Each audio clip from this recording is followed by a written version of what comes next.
या 4 वस्तू रोज प्या. शुगर असलेल्या रुग्णांसाठी अमृतासारख्या आहेत. कधीच शुगर वाढणार नाही. नमस्कार मित्रांनो, तुम्हीही रोज सकाळी कडू करेल्याचा रस, भिजवलेले मेथीदाण्याचे पाणी, लौकीचा रस, आवळा आणि जांभळाचा ज्यूस घेऊन अशी अपेक्षा करता का की तुमची शुगर पूर्णपणे नष्ट होईल? पण अनेक महिने झाले तरी रिपोर्टमध्ये काही विशेष फरक दिसत नाही. तुम्ही स्वतःलाच हा प्रश्न विचारला आहे का की चूक नेमकी कुठे होते आहे? जर हो, तर आजचा हा विषय तुमच्यासाठी खूप महत्त्वाचा आहे. कारण आज आपण त्या सत्याबद्दल बोलणार आहोत जे फार कमी लोक स्पष्टपणे सांगतात. मित्रांनो, जेव्हा एखाद्याला पहिल्यांदा डायबिटीज असल्याचे समजते, तेव्हा मनात भीती, चिंता आणि घबराट निर्माण होते. असे वाटते की आयुष्य अचानक बदलले आहे. मनात प्रश्न येतात. आता काय होईल? आयुष्यभर औषधे घ्यावी लागतील का? गोड पूर्णपणे सोडावे लागेल का? आणि या घाईगडबडीत आपण लगेच इंटरनेट आणि यूट्यूबकडे वळतो.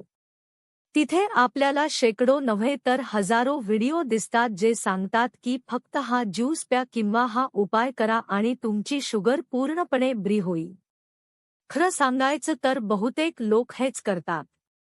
रात्री मेथीदाणे भिजवतात, सकाळी त्याचे पाणी पितात. कोणी लौकीचा रस घेतो, कोणी करेल्याचा, कोणी आवळ्याचा तर कोणी जांभळाचा. काही लोक हे सगळे एकत्र करूनही पितात. सुरुवातीला मनात आशा असते की आता सर्व ठीक होईल. पण महिने जातात आणि जेव्हा ब्लड शुगर तपासतात तेव्हा कळते की पातळी जवळजवळ तशीच आहे. मग निराशा येते. वाटते की कदाचित आपण योग्य पद्धतीने करत नाही किंवा अजून जास्त प्रमाणात घ्यायला हवे. मग लोक 2-3 तास चालायला लागतात, खाणे कमी करतात. कधी कधी इतक्या कॅलरीज कमी करतात की शरीर कमकुवत होऊ लागते. वजन झपाट्याने कमी होते, चेहऱ्याची चमक कमी होते, स्नायू कमी होऊ लागतात. तरीही शुगर पूर्णपणे नियंत्रणात येत नाही. मग असे का होते? हे सगळे ज्यूस निरुपयोगी आहेत का? अजिबात नाही. लौकी, करेला, आवळा, जांभूळ हे सगळे नैसर्गिक आणि पौष्टिक पदार्थ आहेत.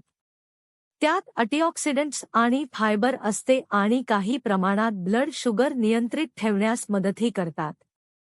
पण समस्या तेव्हा निर्माण होते जेव्हा आपण त्यांना जादुई उपाय समजतो. डायबिटीज ही एका दिवसात झालेली आजार नाही. ती हळूहळू तयार होते. वर्षानुवर्षे चुकीचा आहार, जास्त कार्बोहायड्रेट, कमी प्रोटीन, कमी शारीरिक हालचाल, जास्त ताण, अपुरी झोप या सगळ्यांचा मिळून परिणाम होतो. जेव्हा शरीरात इन्सुलिन रेसिस्टन्स वाढतो, तेव्हा ब्लड शुगर वाढते. अशा वेळी फक्त एक ज्यूस पिऊन सर्व ठीक होईल अशी अपेक्षा ठेवणे म्हणजे घराची पायाभरणी कमकुवत असताना फक्त भिंतीवर रंग लावण्यासारखे आहे. खरी गोष्ट म्हणजे तुमचा संपूर्ण आहार आणि जीवनशैली महत्त्वाची आहे. बहुतेक लोक घरगुती उपाय करतात, पण त्याचबरोबर रोज पोळी, भात, डाळ, बटाटा, पोहे, उपमा, इडली, डोसा, दलिया, ओट्स यासारख्या गोष्टी पूर्वीसारख्याच खात राहतात. समस्या ही नाही की या गोष्टी पूर्णपणे वाईट आहेत. पण समस्या अशी आहे की या पदार्थांमध्ये कार्बोहायड्रेटचे प्रमाण खूप जास्त असते. जेव्हा तुमच्या एकूण कॅलरींपैकी 70 ते 80% भाग कार्बोहायड्रेटमधून येतो, तेव्हा ब्लड शुगर वाढणे स्वाभाविक आहे. तुम्ही कितीही करेल्याचा रस प्या, पण जर ताटात कार्बोहायड्रेट जास्त असेल तर शरीरातील ग्लुकोजची पातळी वाढणारच. इथेच सर्वात मोठी चूक होते. आपण कार्बोहायड्रेट काउंटिंग करत नाही. दिवसभरात आपण किती ग्रॅम कार्बोहायड्रेट घेतो हे आपल्याला माहीतच नसते. आपण असा विचार करतो की आपण साखर सोडली आहे, त्यामुळे सगळं ठीक आहे. पण खरं म्हणजे फक्त साखर सोडणे पुरेसे नसते. पोळी आणि भात देखील शेवटी ग्लुकोजमध्येच रूपांतरित होतात. आता प्रश्न येतो की मग उपाय काय? आपल्याला सगळ्या प्रकारच्या डाएट्स सोडाव्या लागतील का? बाजारात अनेक डाएट प्लॅन उपलब्ध आहेत. कोणी व्हेगन डाएट सांगतो, कोणी कीटो, कोणी लो कार्ब हाय फॅट, तर कोणी मेडिटेरेनियन डाएट. पण प्रत्येक डाएट प्रत्येक व्यक्तीसाठी योग्य नसते. अनेक लोक सुरुवातीला उत्साहाने सुरू करतात, पण काही आठवड्यांतच सोडून देतात कारण ते दीर्घकाळ टिकणारे नसते. योग्य मार्ग तोच आहे जो संतुलित, टिकाऊ आणि तुमच्या शरीराच्या गरजेनुसार तयार केलेला असतो. सर्वप्रथम तुम्हाला तुमची दररोजची एकूण कॅलरीची गरज समजून घ्यावी लागेल. त्यानंतर त्यामध्ये कार्बोहायड्रेटचा भाग मर्यादित ठेवायचा ठरवावे लागेल.